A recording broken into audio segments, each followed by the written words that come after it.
Hey guys, welcome back to my channel. For those of you who are new, my name is Emmanuel, and in today's video we're going to be learning about async await. And I've actually gotten a couple of requests, like to make a video about async await. So here you go. If you're interested, again, go ahead and smash the subscribe button if you haven't already. And if you like whatever I'm going to share, go ahead and click the like button as well. All right. So let's jump right in. So the first thing we're going to do is to open up XCode, and I'm just going to create a new project, and this is going to be a playground. So we're going to select blank, and for this project I'm just going to call it async await tutorial. Okay, save that in desktop, and let's make this full. Good. All right, so what we're going to be doing is I want to basically demonstrate what we do conventionally when we try to make a network request. We use closures, and first of all we create a struct called network service. Oops. And when we have network service here, I'm just going to create a static func called request. And now I just want to create a mock, so I'm going to be performing actual network request. So here I'm going to pass in a parameter called delay, and this I'm going to make of type double. Okay. And so this is going to be our static function. Now, another thing I want us to do, or what we usually do, is we pass in a closure that is used to notify whoever calls this function that the request has been, completed. So here I'm just going to create another argument called completion, and this is going to be at escaping, and here I'm just going to escape void. All right. So what we're going to do here is very simple. Here we can say dispatch queue.main.async after deadline of .now plus delay. All right. And for the execution, basically we're just going to call the completion handler to basically just notify the caller that this network request has been completed. All right. Now, for this example, we're going to try and replicate an encryption system. All right. So basically what we want is a user is going to enter an amount, and then this system is going to make a series of network calls to encrypt whatever value is passed in. Okay. So what we're going to use to basically depict this encryption is we're going to create some functions that I'm going to call add. And we're basically going to do add, subtract, and multiply. All right. So whenever you pass in a number, which is going to be of type int, we want to perform an addition on that number, and then we want to return the number. But think of this request or this particular action as being done by the backend. So it means that the response is not going to be gotten immediately. So we cannot just do like a return and return int, but instead we need to pass in a closure and say completion, and in this closure void. In this closure we're going to pass back an integer. So it's going to perform a network request, and when the request is done, it's going to send a response back. Okay. So here, how are we going to perform the request? We have our network service. So we're just going to say network service.request. And for this example, for the addition, let's say it takes just 1 second to perform an addition encryption. So after that, the network service is going to let us know that it is done with the encryption. And what we're going to do here is we're basically going to send a response back by using our completion handler. And for the response, we're basically going to say num plus, let's just say +3. Okay. Now this is just a random number. But remember, what we're doing here is you're going to call the encryption, or you're going to call the add, and actually I have to put at escaping over here. Good. So you're going to call this add function, but this add function needs to make some requests. So we're not going to get the response immediately. So we're passing in a completion handler so that whenever the request is done and we get a response, then the response is going to be sent back to the caller using the completion handler. Right? If this doesn't make sense to you, I'm actually going to leave a link to a video where I explain about concurrency, and hopefully that makes some more sense. So we're going to do the same thing, but we're going to do for another method, which we're going to call subtract. Okay. Now subtract is also going to take in the number and is going to send a completion back with a number. And it's going to make a network request, but this time, let's say it takes about 3 seconds to perform, or let's say maybe 2 seconds to perform subtraction. And here we're going to change the sign to minus. Okay. And let's say we're going to do -1 for the encryption. So this is the encryption that should be done in the backend, but just bear with me, this is a demonstration. So we're going to do the exact same thing, not exactly, but we're going to do the same thing, but this time this is going to be for multiply. Okay, so multiply is going to take in the number and is going to send back a number when the request is done. And let's say multiplication is harder, so it takes about 3 seconds. And here we're going to change the sign to asterisk, and let's say we're going to multiply by 10. Okay, so remember, all of these are encryption APIs. So you call this and it's going to perform some encryption with your data or to your data and send back a cipher, which is the encrypted data. The same thing is going to happen for subtract, for multiply. Okay. Now the next thing we want to do here is we want to create a function that basically is going to be our entry point to perform an encryption. So here I'm going to call this encrypt, and this is going to take in a number, which is going to be of type int, and just like that, this is going to be our function. Okay. Now in this function, I want to perform some encryption, and what this is going to do is going to allow us to be able to specify the order in which we want to encrypt. So let's say I want to perform subtraction first, and then multiply, and then add, right? In that sequence, what I would do is I'm going to call the subtract function, and I'm going to pass in the number, right? Then I'm going to get a response. Now remember, this response is going to be the subtraction or the subtracted subtracted value. Okay. Now that I have this is going to be our first level of encryption. The next thing I want to do is to call the multiply. Okay. So I'm going to call multiply, and for the num, I'm going to pass in the encrypted value. So this time I'm not going to be passing in num, but I want to pass in the result from the first round of encryption. Okay. So now this one we're going to have as multiplied value. Okay. Now that we have the multiplied value gotten, the next thing we want to do is to call the last layer of encryption, which is add. Okay. And add takes in what? Multiplied value. And here we have our cipher text, which is basically the encrypted or the final encryption. Okay. So here we can simply do a print statement and say the cipher is, and I'm just going to say cipher text. All right. Now, just in order for us to know when each stage is completed, what I'm going to do is I'm going to say, I'm going to add some print statements here and say subtracted. And this is going to be subtracted value, or let's just say level 1 encryption. And then here we're going to say level 2.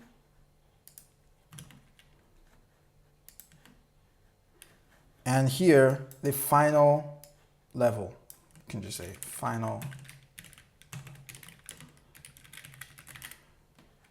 Awesome. So level 1 encryption, level 2 encryption, and then the final encryption. Okay. So now how do we do this? How do we call it? We just come over here and say encrypt. And what number do we want to encrypt? You can just encrypt 10. All right. So this is basically our encryption system. Remember, we have this function, which is our main encryption function. And this function basically tells us in what order we want to encrypt. It calls the subtract, then it gets some encrypted value, then it calls multiply, then encrypts, and then calls add. All right. And all of these are just APIs that basically perform the specific encryption, which is like the num plus 3 minus 1 times 10, and then returns whatever the encrypted value is. Then for the network service, we're basically just marking this so that there's some form of delay, just basically to represent some network request. Okay, so now let's go ahead and run this and let's see what we have. So first of all, we have level 1 and we got 9. Then we have level 2, we have 9 again. So let's see what happens over there. So the first thing we did is that we called subtract, but then here you can see that we actually made a mistake. So after, okay, now here actually, so here we got subtract, we got that, then we got multiplied. So here we're supposed to be calling multiplied value, which we actually did, but we were printing the wrong value. So I'm just gonna go ahead and run this again, and we should see something make a bit more sense. So first encryption is 9, the second encryption is 90, and the third one is 93. And let's see if that's actually correct. So first of all, we passed in 10. So the first level of encryption was to perform a subtraction, right? So subtract, and then this is gonna return 10 minus 1, which is 9. Good. The second level was multiply, and multiply does what? It does the result times 10, which is gonna be 9 times 10, which is 90. Very good. Then finally we do add, and add basically does the result plus 3, which is 93. So this encryption works fine. But while we're writing the code, we actually introduced something that isn't quite nice, because imagine that we wanted to change the order of our encryption to maybe go multiply first. So what I would have to do is like cut this out, bring this here, fix the closing curly brace, change this, and or change the input, and like it could become really messy. And this is for a simple product or simple like task. Imagine if you were working on something a bit more complex. So this is actually referred to as a callback hell, or I think pyramid of doom. So it's like, it's not good. It's not good at all. So what we have with async await is it allows us to be able to write this in a more linear way. So basically, we're going to be able to wait for a response before we actually perform the next operation. So in this case, multiply is dependent on subtract. So what is going to happen is we're going to wait for subtract to go and come back, and then we're going to get the response and then call multiply. The same thing, we're going to wait for multiply to go and come, and then we call add. But all of these things are going to be done in a linear way. Okay? So, and in essence, what this is going to do is it's going to make your code cleaner. It's going to make it more readable, and you know, it's just beautiful. So, how do we do that? How can we convert this application to async and await?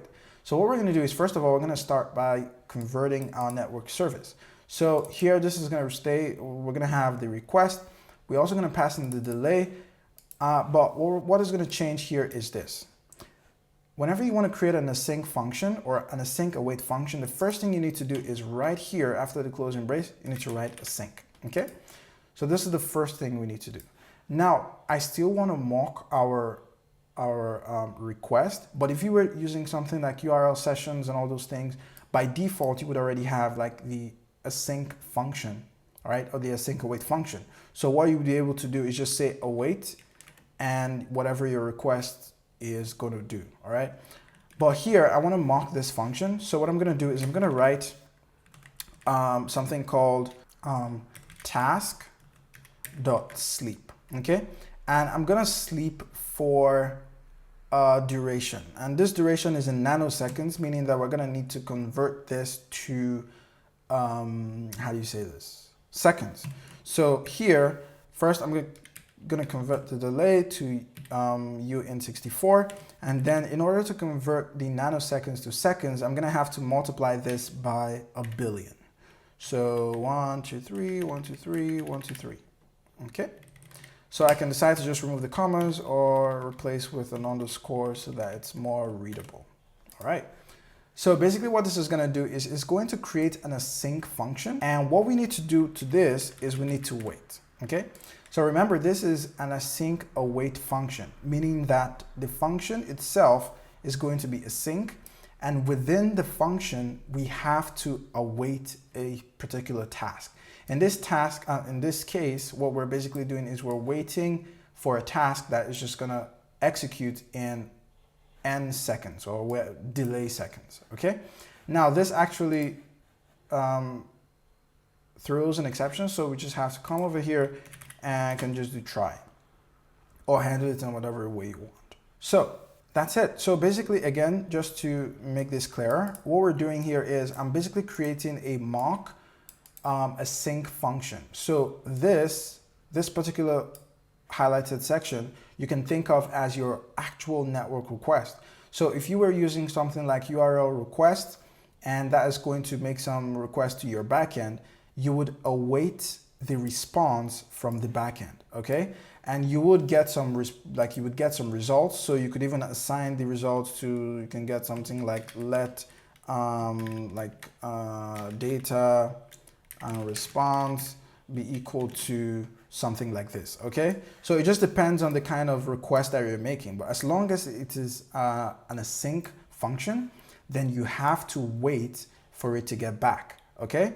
So in this case, we don't have any kind of response from this. So we're just gonna wait for it to execute. And when it is done, it's just basically going to return, okay? And now that we have this, we're just gonna go ahead and get rid of the completion. And now we have a clean function. So we have a function, is request, it takes in a single parameter called delay, which is of type double. And here we're gonna perform an async task that is going to basically delay for whatever seconds is passed in. And then when it's done, it returns this function, okay? Now we're gonna have to do the same kind of conversion to the other basically APIs that we have. So here we have add. So the first thing we wanna do in an async await function is to get rid of the closure. So we're not gonna be passing any kind of closures here. But one thing you need to be aware of is we have an int. So this particular function sends data whenever it is done with the network request. So how do we do that? First of all, we're just gonna need to come here and say int, okay? So this is like you creating a regular function. But remember, this, if you do this, it means that the value has to be ready synchronously. But this is going to be making a network request, so the value cannot be available at this time. So what do we need to do? We need to make this an async function, okay? Now, when we make this an async function, we now want to make a request using our network request. Now, if you look at this, our network request is an async function. And remember, whenever you want to call an async function, you need to use the keyword await. So I'm going to say await, and here I'm going to say network service dot request. And for the delay, I'm just going to say 1, which is basically the same thing we were passing in. Okay. Now remember, this async function doesn't return any value. So I don't need to assign this call to any constant or any variable. Okay. It doesn't return anything, so I can just write it like this. But this function itself returns a value, and the value it returns is of type int. So what I need to do is to call this right here, okay? And you can see just how clean this already looks. So we just have two lines that are in sequence. There's nothing nested here. So basically this is gonna be an async function. When you call this function, it's gonna make a network request. When it gets the response, it would just send the value back. And usually this would be done from the backend, but remember, this is just a mock, all right? So the same thing we're gonna do to the subtract. You can just go ahead and pause this video and see if you can replicate what you've learned about the async await conversion and just fix for the subtract, but we're still gonna do it together. So first of all, I don't need this, but I remember that it's gonna return a value of type integer. So I'm just gonna come here and say int. Then I need to make this an async function because I wanna call an async function over here. So I'm gonna say await, and then I'm gonna say network service dot request, and this time I wanna pass a delay of 2. Then finally, I wanna return, after I've gotten my result from the backend, I'm gonna return this, okay? Now finally, I'm gonna do the same thing to multiply like this. Remember, I'm going to get something that I wanna return back, and then I have to specify that it's an async function. Then I have to await network service, the request. This one's gonna last 3 seconds. And finally, I'm going to return the multiplication. All right, and just like that, we've converted our closure kind of request to using async and await. And this already looks quite nice, I would say. Okay, so now here, and this is the main place where we would see the benefit of this. So first things first, if you look at this, remember, whenever you want to call an async function, you need to call the async function from an async function. So if I try to call something like add over here, or which one was the first one? Subtract, I think. Subtract, you would see this error. So async subtract used in a context that does not support concurrency. So in order for us to allow this to support it, we have to come over here and say async, right? So now if I do subtract, you can see that that now works. But the difference between this and this one now is that this particular function returns a value. So remember, you have to add the keyword await, and what have I done? And we need to catch the value into a particular variable. And actually I can just create this and say cipher, okay? So this is gonna perform the subtract encryption, and then we're gonna pass in the number, and it's going to perform the encryption and then store the value in cipher, okay? Now what await here does is when the program gets to this point, right, it's going to execute this line, but it's not going to go to the next line until this line is done. So you can just think of it like wait. So execute this, but wait, right? So what's the next thing I want to do? I want cipher, but I want cipher to be multiply, and here I'm going to pass in cipher. So wait for this, and remember you also have to add a wait. So perform subtraction in wait. When you get your response, store it in cipher.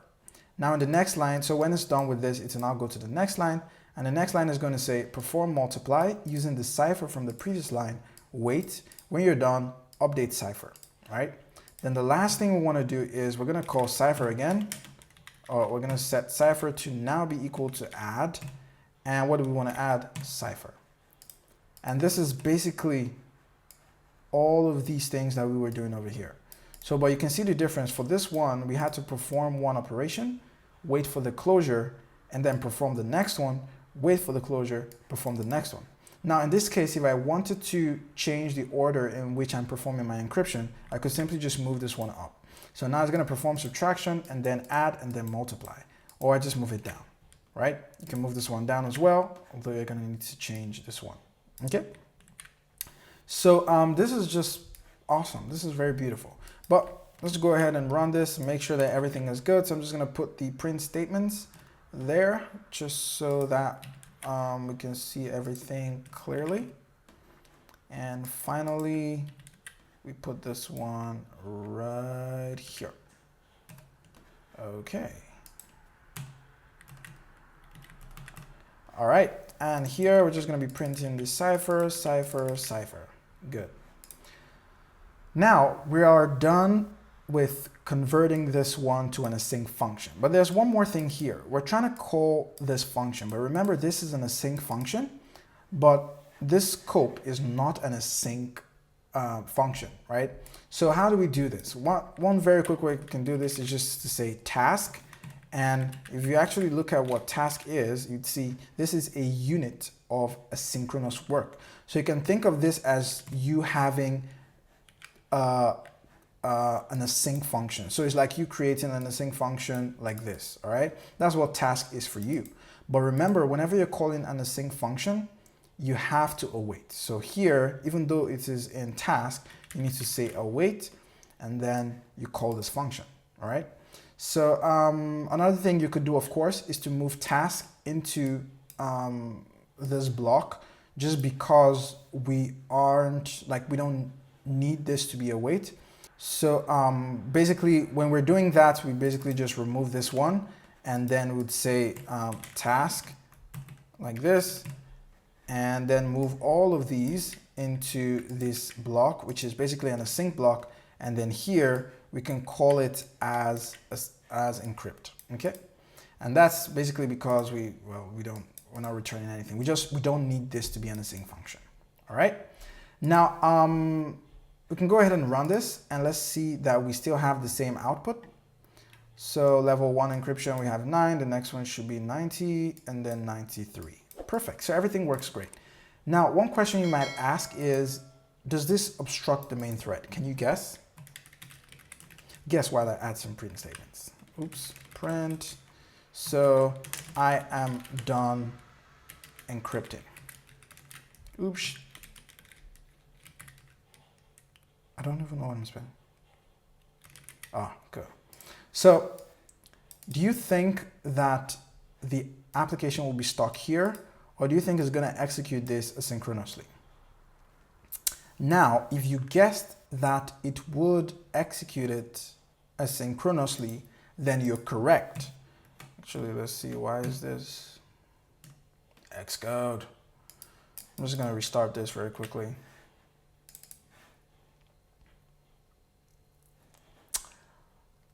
All right, so let's go ahead and run this. And still running.